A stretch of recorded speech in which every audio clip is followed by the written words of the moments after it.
I'm Tim Byrd, the Birdman, and this is Palm Beach Live, Work, Play.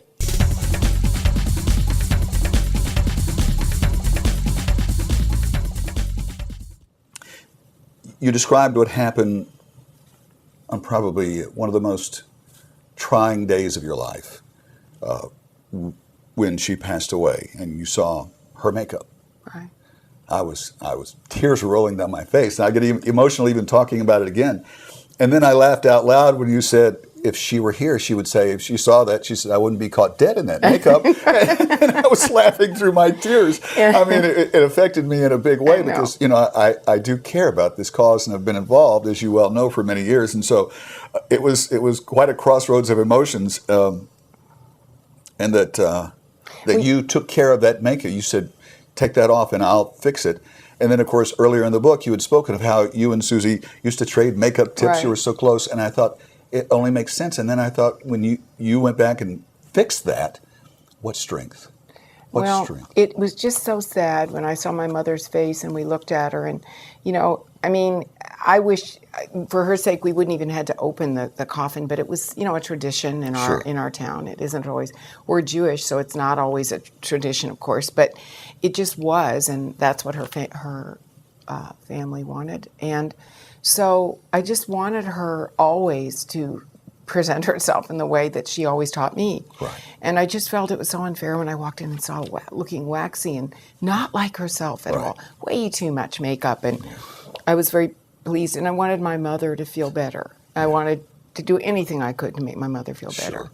And I knew she couldn't do it at that moment. She just couldn't. She was bent. And so it was a sad moment, but I thought to myself, it always made me feel better that I was able to do that in the end. Yes. She would have done that for me. Yes.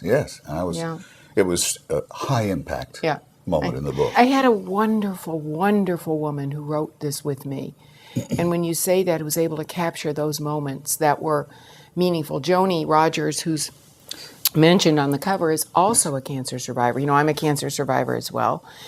And Joni is a survivor of non-Hodgkin's lymphoma. Oh, wow. She was treated with a drug, Rituxan, which earlier in the Komen funding cycle had been funded by us. Right. And it saved her life. It was a second recurrence that she had.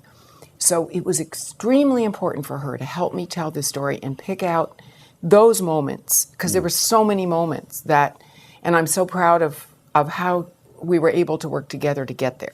I'm sure she felt close to you before even doing this, but really. Right.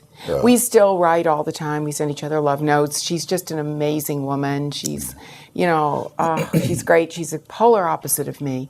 She always says she's like an adult hippie. She's, and yet we became very, very close friends. Yes. Interesting how people who are, polar points apart in so many ways can be so close in other ways. And oftentimes they're just the other side of your personality that you don't get to express. That's true. That's true. July 22nd, 1982 was a defining moment in your life and in the history of breast cancer. The Susan G. Komen for the Cure was formed. You said with $200 and a typewriter. Can you tell me a little more about that? Broken typewriter and a shoebox full of names. And I had promised Susie that I would end breast cancer. And I was 32 years old, bold, and I thought I was so smart. Oh, I thought I was smart. And I thought I would do this in 10 years. After all, the old adage, if we'd put a man on the moon, surely I could figure this out in 10 years. Right.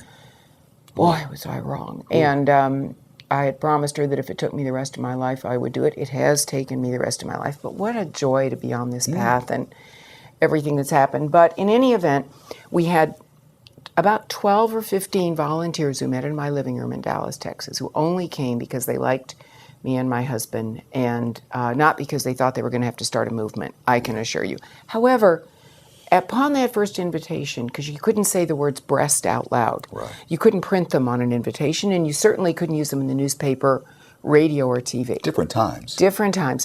No 1-800 numbers, no patient advocacy, no internet, no ability to discuss these things out loud. It was the big C. Sure.